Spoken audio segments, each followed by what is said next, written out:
Good morning and welcome, Patriot Radio News Hour. I'm Joe Jaquint, live on this Friday. Yes, it's finally here. The weekend is upon us. The weather, one more cool day. It was really nice yesterday. It was actually, of course, we're wimpy here. I don't even know what the temperature was, but it was probably in the 60s. I mean, I had my jacket on. Last night, playing pickleball, the wind was blowing. It made it a much funner game. But this is it. The heat is coming. That's what I'm being told anyway. It's going to warm up all next week. Going to be in the upper 80s and the lower 90s. So get ready, right? We got another month or so before it really starts to get ugly. So get out there and enjoy it. Wherever you may be, I hope the weather's good for you. Our toll-free number, 800-951-0592. The website, you know it, allamericangold.com. And we'll talk about President Biden's press conference yesterday. We'll talk about that important auction, bond auction, 7-year auction yesterday that happened. Now, nobody else will talk about it, but I will, because it's important for all of us to know. How much debt is too much, right? That's kind of the important question, because we're committed to debt. That's the path we're going down. How much is too much? And we're going to find out. Yeah, unfortunately, I don't think you're going to like my answer. Don't forget, big event today at the radio station in Colorado. Weld County, Wyoming is going to be there. They're going to be the speaker today. The event doesn't start till 5. Try to get there, at 5 or a little after. The G5 Brew Pub. We're super excited. They're going to be catering the event, so we're going to feed you. You're going to learn about how and the how, what, when, where, whys, all that stuff as to the possibility of Weld County, Colorado, essentially changing their address to Wyoming, where more like-minded people are. So it should be fascinating to know. You don't have to just be from Weld County, right? In any county, if you want to learn how to get that started, they're going to be doing the presentation today. And like I said, G5 Brew Pub, they are going to be the ones providing the food. I've never been to G5. It is run by a husband and wife team, former military. Their kids are military in Severance. But I've been hearing their food is fantastic. Somebody's been telling me their Reubens really, really good. And then they make some really creative brews of their own as well. So make sure you tell them 1360 sent you. All of our CBD products are going to be there. We are working, I believe, my fingers are crossed.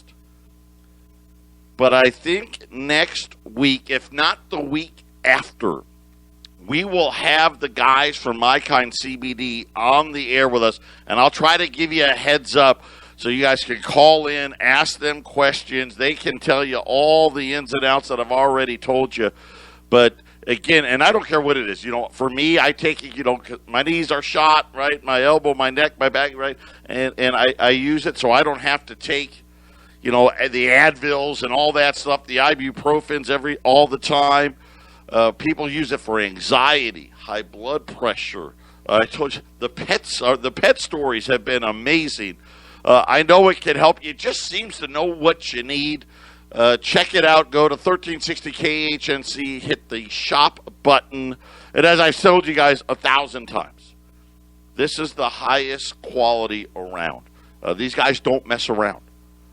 Everything produced in Colorado. They have and they'll tell you better. They have a special marijuana plant that already is low on the THC, the actual marijuana, and high on the CBD, but there is no THC in the process. The process that they use is the best, right? You can get the cheaper CBD with synthetic. You can get it cheaper by using the seed. They use the best product, the flower of the plant, no THC. They use an alcohol-based system to get the CBD separated, which means no harsh chemicals.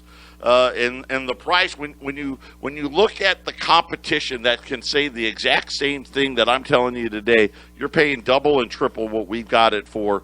1360 KHNC, hit the shopping cart button. For me, I use the 3,000 milligram tincture.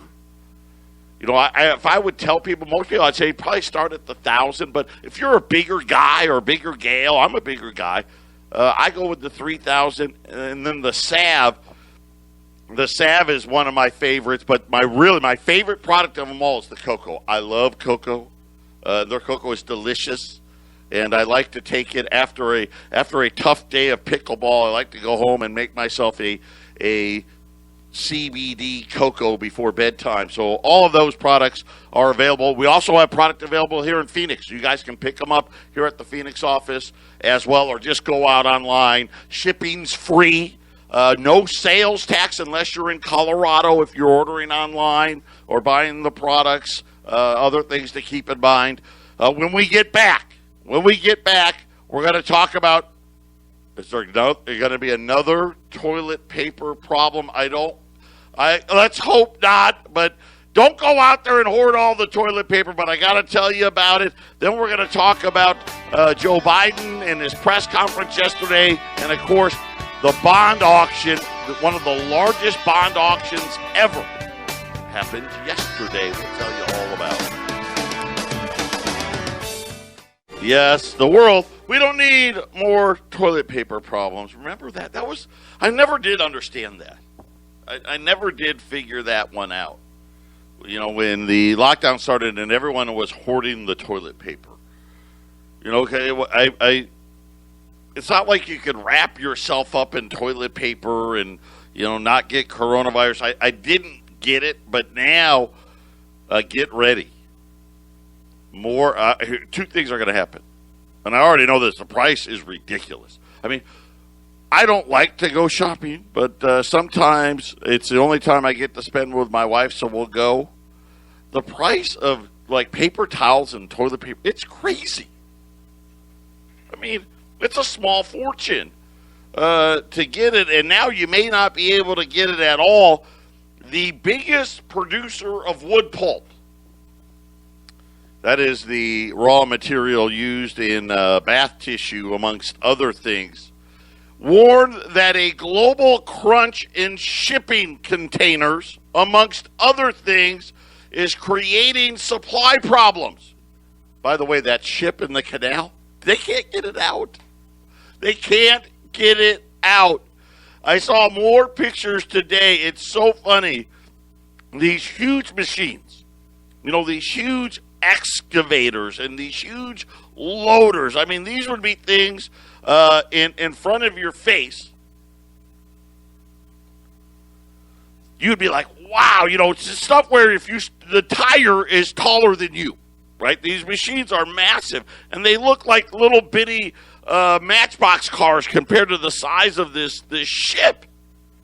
And they can't get it out, and now they're saying that the only way they think they're going to be able to do it is they're going to have to unload the containers. The problem is that takes some type of specialty barge, which it's the Panama Canal, the Suez Canal. I mean, you would think they would have it. Apparently they don't. I don't know. But Suzano S.A. It's a Brazilian company. If I mispronounced it, I apologize. Suzano is the world's largest shipper of pulp in cargo vessels known as break bulk. Okay, so again, we're learning something. Why would we need to know about pulp and break bulk and all this other stuff? I'm going to tell you why. They're dealing with surging demand for ships that carried these ribbed steel containers. So, hey, this particular product, and like a lot of products, listen, certain products got to be shipped a certain way. And we're talking about all this demand. Where's it coming from? I'm going to tell you right now, as much as they want to tell you it's here, it's not. And they actually told everybody in their warning. Apparently, the Chinese are doing a much better job of wiping their backsides. That's where all the demand, they're saying all of it is because of China. And they're saying that it's spilling over and that shipments are now being delayed. According to their CEO in an interview yesterday. They're saying it's happening at a time when demand for residential toilet paper has gone way up. It's still up, I guess. And they're concerned that the shipping problem is going to snowball and it's only going to get worse from here. They're saying that the supply of pulp is starting to run out. They're saying that it's so bad that pulp that was supposed to be exported in March has already been pushed to April, and they're worried that it may not happen even in April. And they said the whole thing with the shipping container in the canal, that doesn't help. They said that the container crisis sparked by huge demand from China. That's it. They listed no other country. And I'm telling you right now, as you hear this, oh, we have a container problem. We've been hearing a lot of this. The real issue is that the Chinese economy is on a rocket ship. It's on a rocket ship. And the funny thing about it is they're doing it without any stimulus. They're doing it without having to send their citizens checks. They're doing it without increasing their money supply. And it's starting to really catch the attention in areas you never thought about. Right? And I've told you for years, listen, China's actually been the number one consumer of stuff for several years now. Now, I know that they're still only number 2 in the world as far as GDP in dollar terms. Got to remember, that's an important factor in dollar terms.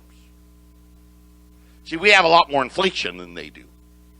The average Chinese citizen makes $11,000. Right? You know, and you think about here in the U.S., I don't know what the average is. They want to tell you that it's $50,000. It really isn't. The vast majority of people make less than $30,000, but that's a different show for a different time. But they consume more stuff. Apparently, they consume more wood pulp than anybody. Right? We already knew they consume more copper. By the way, copper flying again. They consume more concrete, more lumber, more steel. I've told you, more iron ore, all these things. They're the largest gold producer in the world. Guess what? They also consume more gold than anybody. That's right. China doesn't export any gold. Zero. Nada. And they import 1,000 metric tons a year. That's more than 1/3 of all the mine supply in the world. China imports. In addition to the fact they're the largest producer. Now that number has been falling. Now they're maybe going to produce about 380 metric tons, maybe less this year. Their production has fallen by about 40 metric tons over the last couple of years.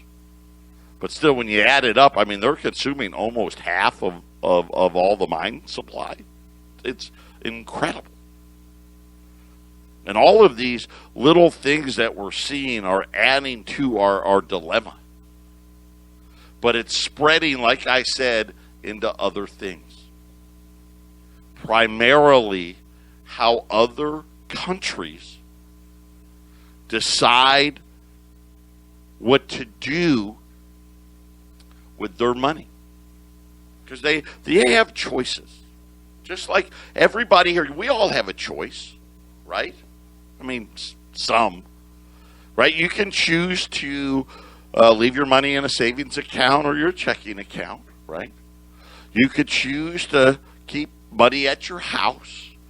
You could choose to invest it in the stock market, right? Or I'll just say the debt markets in general, right? Stocks, bonds, all that stuff, annuities and all that. You can do that, right?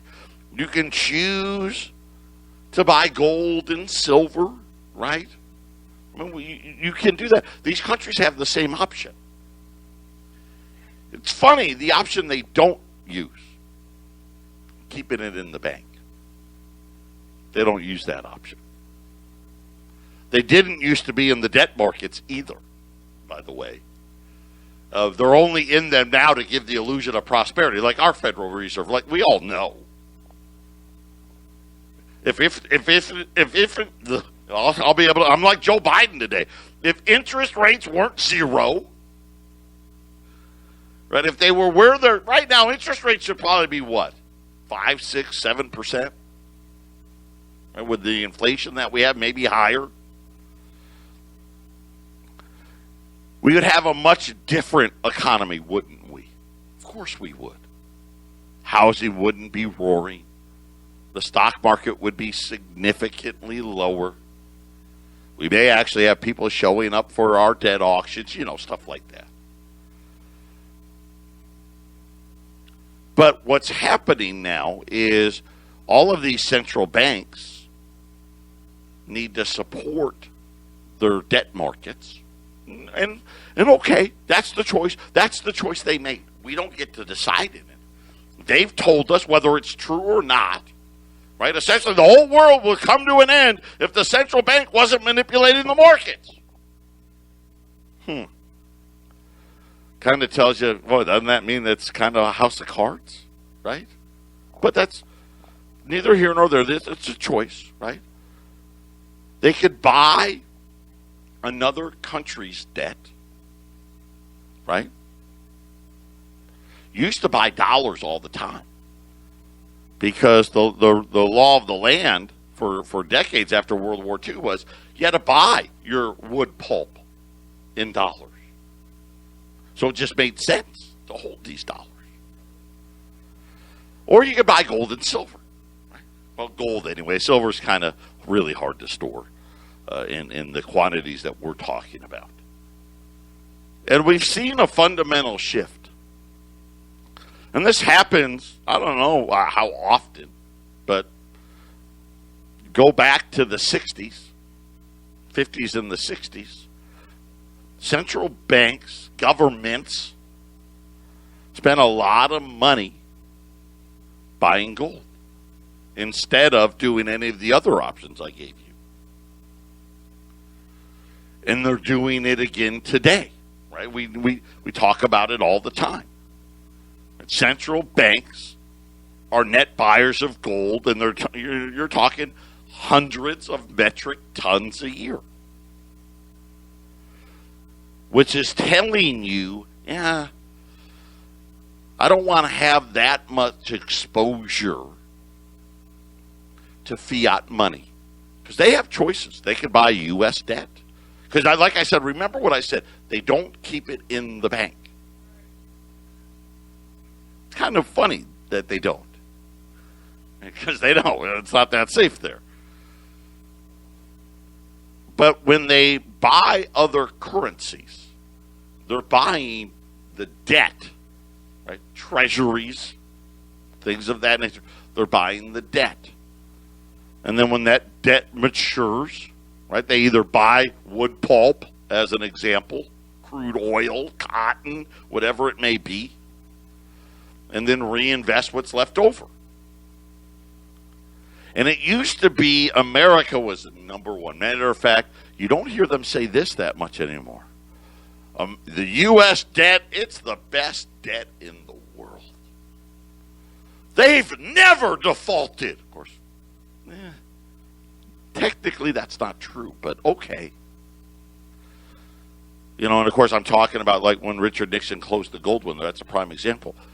They were selling debt based on the fact that foreign governments could exchange it for gold. And then one day said, you can't. But now what we're seeing is other foreign governments now are buying less of our debt at a time when our debts are exploding. But here's the thing that people aren't talking about. Very quietly, they're starting to buy the Chinese debt more and more. Right? This is part of, again, when you look at why this wood pulp story's a great reason. They see it. China is the world buyer of everything. The relationship with China in a lot of countries now is more important than the United States. And we look awfully weak. And our fumbling, bumbling president does nothing to make us appear stronger. When we get back, I'm going to tell you about the auction yesterday on those 7-year notes. That's the one that started all the trouble a month ago. 800-951-0592, Patriot Radio News Hour. So the unintended consequences. Listen, we're spending an ungodly amount of money. The money supply is through the roof. We're mailing checks to everybody. We're manipulating markets. China's economy, it's like a freight train. And they're doing it without having to do all the tricks that we're doing. They're not manipulating. Well, I don't know. I'm sure they are. But their money supply hasn't grown in like 5 years at all.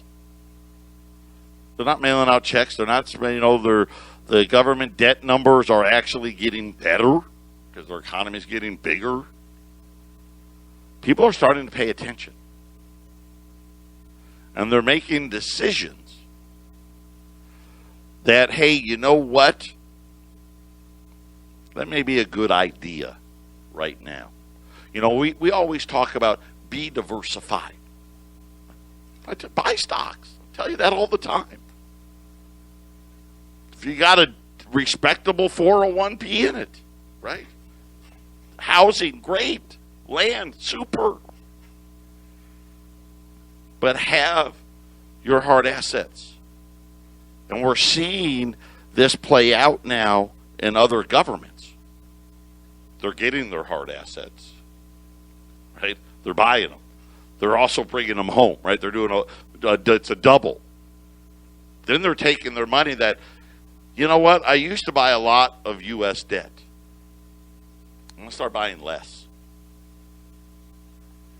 Putting some of it into gold. But I'm also really, what we're seeing now is I'm really putting it into China. That's what they're doing. So this 7-year note auction, I don't know why it's important.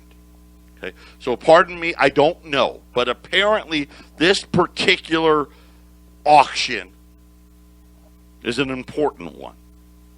Last month we had chaos, and we talked about it at length, and nobody was there, this big tale, and they had it again yesterday. It was the largest 7-year auction we've ever had. In other words, again, and this is common now for all these auctions, we have to sell more. That's the problem. This particular auction yesterday afternoon was $62 billion. So, just start thinking about, that's the afternoon one. There was the morning one, too. Think about every day. We're selling $100 billion plus, maybe more, every day. It's a lot. It's a lot. And they said that, well, it wasn't as bad as last month. And they used the word, it wasn't nearly as catastrophic It wasn't all that much better either. So let's start with the details on it. This was at 1 p.m. yesterday. The tail. So remember the tail. What that means is they wanted to sell the 7-year note at about 1.27. And normally, most of the sale, it'll sell right near that number. Didn't happen. Had another big tail. In other words, nobody was putting in bids for that amount. They wanted more, right? In other words, costing the U.S. more money, right? The higher the yield, that means the more interest we have to pay, right? The bigger the bribe. So the tail on this auction got above 1.3. So that was actually as big as the last one, so just as ugly. The bid to cover, okay, so bid to cover is we had $62 billion of debt we wanted to sell. How many bids did we get? Right, normally, go back 20 years. We'd get a bid to cover in the threes. In other words, people were making a bid for 3 times the size of the auction because everyone's bidding, and we want to pay the lowest yield possible. So one guy might say, hey, I'll take $5 billion at 1.28. Another guy bids, I'll take $10 billion, but I want 1.31. So this is all the bids that were submitted regardless of the yield that they wanted. Last month, the bid to cover was barely above 2.04 to be exact. That was the lowest bid to cover I have ever seen. Now, I don't know if it was, but it's the lowest I'd ever seen. This week, yesterday, it was a little better. It's about 2.23. So not great, right? I mean, 2.2 to 2.05, right? Pretty close, but a little better. The only good part, if you could call it good, was the internals. When you looked at who bought it all, the last auction, the dealers got stuck with 40% of the auction. In other words, the only reason the tail wasn't even bigger was we kind of essentially forced our own banks to buy it. This time, the banks only had to take about 25% of the auction. So that was the good news inside, but the bad news still remains. We're seeing this trend now where countries are taking a very hard look and they're saying, okay, we see what you're doing. And let's face it, these countries are doing what we're doing, right? France, Germany, England, Japan, right? They're all doing what we're doing. So it's not like, we're the only bad guy out there. That's not true. They're all just as bad. Some of them are worse. But they're making a decision we're not even going to place a bid. Even a ridiculous bid. Right? If someone could have submitted a bid for, hey, I'll buy $10 billion at 1.5, right? And saying, okay, no one's ever going to take that, but I'll throw it out there. It still counts as in the bid to cover. They're not even bidding. What we're noticing, though, is over at the Chinese auctions. See, they have them too. Their participation is skyrocketing. Nobody's talking about it. And I get it, right? We've got a crisis at the border, right? We got a president that doesn't have all of his faculties together, and we've got COVID and bailouts and infrastructure and all these other things going on. But the long game says you better be ready. Patriot Radio News Hour. We're going to be back right after the break. Oh, yeah, the government can. I love that song. We play that on the open forum all the time. Shout out to Jason for doing that for me. Speaking of the government, Joe Biden in his first press conference, and I guess it depends. I'm sure if I was a Democrat, and I don't want to use the word liberal, but if I was a Democrat, you're probably like, whew, yeah, that was fine. Because people have blinders on. They do. I really thought exactly what we would get. If you go out to allamericangold.com, we've got a clip down the page where you can see all his little bumbles and bobbles and forgetting what the heck he was talking about. And remember, listen, this was well planned. The most coached press conference ever. His podium, and give them credit. The podium was covered in cheat sheets. They actually had to put the press, not only their names, but their picture on it. So he could look down and know who to call, because they were only going to call on certain ones. But this is a guy, listen, he was vice president for 8 years. He was in the Congress for 40 years. He knows all of these people. He had no idea who they were. He would ask a question, then you'd see him look up and wait for the person to start talking, and then be, okay, that's you. And it had all kinds of notes and crib sheets and all that stuff. But again, like I said, I guess it just depends on what side of the fence you're on. But I promise you this. I don't think it gave any foreign government a lot of hope that Joe Biden's the man in charge. And I think it's having a very negative impact on the bond market. I do. I mean, think about when all this trouble really started happening. It really didn't start happening until when? Till Georgia, right? When all of a sudden and again, like I've been saying, this was the plan. We just didn't know it was the plan.